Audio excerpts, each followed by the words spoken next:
by Ashley O. Hi, Ashley. Hi, Pat. So I wanted to show you some of this stuff that I got out of the first 5 hours or so of the new Legend of Zelda game, The Breath of the Wild. This stuff happens in the game really shortly after you get out of the sort of starting area that a lot of the sort of early E3 demos and stuff that we've seen so far takes place in. It's still really early on in the game, but it's already starting to show the potential of what this game is. So right now I'm just like fighting some bokoblins or bokoblins. I don't know how you want to pronounce it. And the first thing that I notice about this game is that you die a lot. So here's another area. This is a marsh area that we haven't seen a lot of. And I found some cool stuff here. I used the ice arrows. Ooh, are there different elements for arrows in this game? Yeah, there are. So similar to some of the past Zelda games, there are fire arrows, ice arrows, lightning arrows, and bomb arrows have all been announced. I only got to play around with the fire and the ice ones. And here I'm fighting some lizard dudes. Here's a cool feature. If you dodge at precisely the right time, you get access to this flurry rush where you slow down time and you jump in and you just absolutely murder your opponent. I really liked fighting these lizard dudes, Lizzlefolks or something like. I think that's what they were called in the previous games. That guy dodged out of the way there, which was pretty fun. They hop around a lot. And they have this really cool weapon that I'm going to take away from this guy once I manage to track him down and kill him. Just about every weapon that you get in this game is kind of disposable and can be thrown as well. So about to see in a second here, once I get this guy's blade that has some interesting properties. So can you craft weapons in this game? So within the time that I've been playing it so far, there has not been crafting in the sense of like you're gathering components and making weapons from them. It's mostly been sort of scavenging. So I picked up this dude's boomerang, and I was like, it's called a boomerang, but it looks like a sword, so I tried to throw it, and it comes back. But the interesting thing I found out is that you need to actually time the button press of A to actually catch it when it comes back to you. Oh, you don't automatically catch it? Yeah, you're not automatically catching that boomerang. It's like a little physics-based thing when it comes back to you to get it. The bad guys in this game will ride horses. And it is super annoying. This looks really difficult. Yeah, I didn't have any arrows, so I had to use my axe there to get him off. The enemies in this game seem pretty smart. In the time that I've been playing, I've been noticing stuff like them flanking you. You know, if you're trying to face down one, another one will be trying to work his way around to your back to get at you from that way. Here I think I had to end up using my axe again to get this guy off his horse. Yeah. So have you seen them ride only horses, or are there different kinds of mounts that they have? So far, only horses. In previous games that had like the sort of wide open areas for riding horses around in, they would ride around on these big pigs, big warthogs. I haven't seen any of those in this game. Here, I'm trying to catch a horse. Unlike the last Zelda games where you have a named horse who is your companion for the whole time, in this game, horses are more or less expendable. This looks like you're about to attack a horse or a series of horses.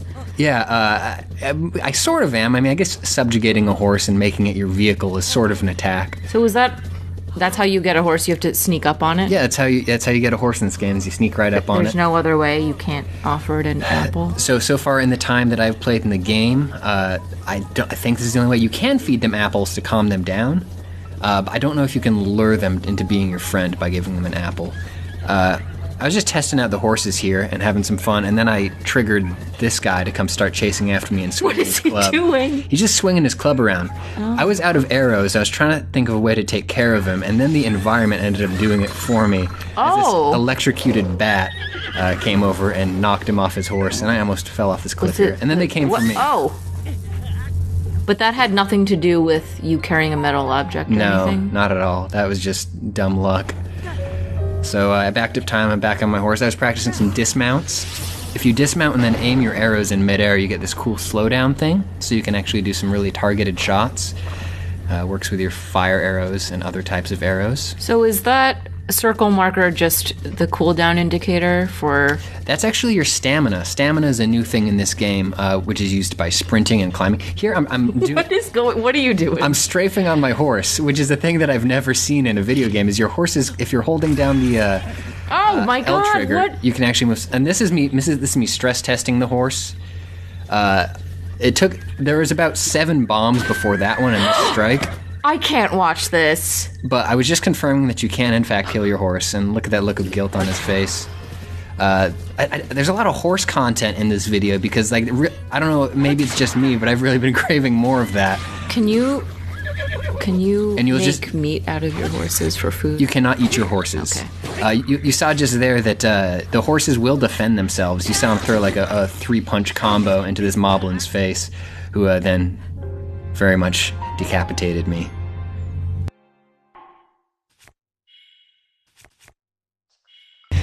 Here I am getting Shivering? up to a certain altitude. Yeah, there's different regions in the game with different temperatures, and altitude factors into that too. So if you get to a certain height, you'll get cold and you'll start gradually losing health. And there's a couple ways around that. I know that eventually you can find clothing that'll keep you warmer in different regions, but one of the other solutions is to gather ingredients. I gathered some apples and some peppers, and I made some spicy simmered fruit, which gives me cold resistance for, I think, 6 minutes, it said. So I eat that, and then I'm actually fine in cold regions for a little while. That's a lot like games like Monster Hunter and other games where you really need to, like, prepare ahead for whatever you're doing. Here I'm finding a couple skeletons. What's going on here? Now, here is a really cool feature, is the Sheikah Slate is a sort of multi-tool that you have in this game that you get new abilities for. A lot of them right off the bat in the game, and that one is Magnesis, which is manipulating metal objects. And it can be used for solving puzzles, navigating the environment. Later on, I think, yeah, here we go. I wanted to break open these crates, so I just raised them up as high as I could get them and dropped them on top of each other. That's a lot of fun. There's fish in there? There is delicious fish in that steel case. Okay. And I think I tried to open this other box too. Yeah, I wanted to open this barrel very ceremoniously, so I positioned my crate above it. You look like a very happy Magneto. I know. Oh, yes. Eating apples out of a big crate. And here's another one of the cool abilities that you have through your Sheikah Slate is called Stasis. It allows you to lock an object in time temporarily and then apply cumulative kinetic force to it. So what that means is I'm just beating the heck out of this crate, and then when time expires, all of the force I apply to it is applied all at once, and it goes flying. It's really satisfying. Again, there's a lot of puzzles and stuff that are solved using that. Is that a specific ability or tool? It only works on certain metal objects. It does not work on everything. Here I'm using the Sheikah Slate as like a sort of spotting camera. It's sort of like the iDroid in Metal Gear Solid 5. It lets you place waypoints in the environment. It's handy for net. And yeah, that's Is that my a mop? Yeah. What? Why do you have a mop? I don't know. I wanted to fight some guys with some mops. Did they have mops? Yeah, I killed the guy and took his mop. Here's a weird encounter that I had out in the swamps. I really liked fighting this enemy. I don't know if it's like this game's equivalent of a Poe. Do you remember the Poes from the old ones? The weird little ghosts that would float around? No? Yeah, he's a freaky dude. I really liked the animation and the way he would sort of disappear really and good. skip around. Yeah, so yeah, this was just an encounter with something that I hadn't seen yet that I really enjoyed. I was using my boomerang a lot on him. So when your weapons are badly damaged, is there a way to fix them? No, they just explode like that, and then you need to gather a new one. Here I am on top of one of the towers. There's a whole bunch of these towers around the game, sort of Ubisoft open world style. You need to go up to the top of them to scout an area out. And there's something off in the distance. It looks like an airship or something. It's way out there, so I'm really curious to figure out what that is. And here's surfing. So if you have a shield, you can hop on and bail. Yeah, you can use your shields as a surfboard to quickly get down surfaces, but right now you can roll down hills. Yeah, most of the shields I had in this point of the game were pretty weakly constructed. so they would break right away. These dudes around the environment are absolute monsters. The game doesn't really gate access to areas as far as like putting obstructions in your way in the time that I've spent with it. It's mostly you'll just go through an area that's just full of monsters that are just so incredibly hard that they'll just absolutely mutilate you if you don't have proper gear.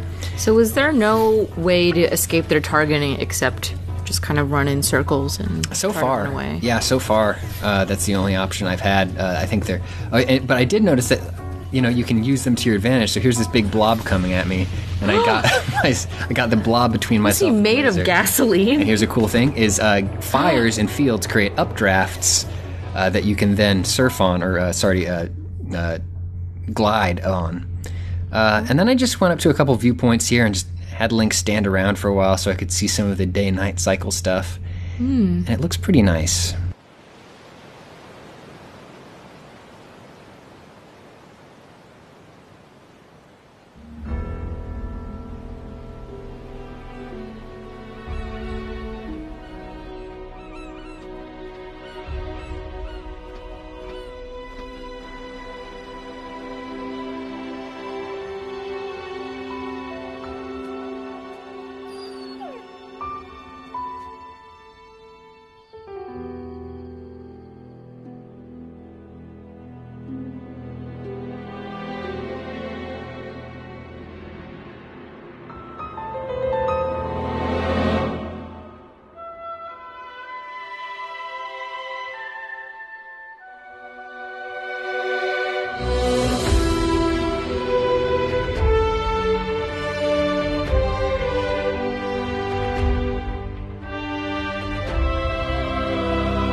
Here's one of the last things that I wanted to show you, which is I was standing out in this field and a storm started, and then I started noticing some flickering, and I super got struck by lightning. It turns out that it's attracted to metal objects on you, so if you have a metal shield or a metal axe head, like I had in that case, lightning will totally kill you. I've also been told that you can drop those items or throw those items at the last second and get lightning to strike them away from you, which is pretty cool because then you can imagine using those as a weapon against your enemies.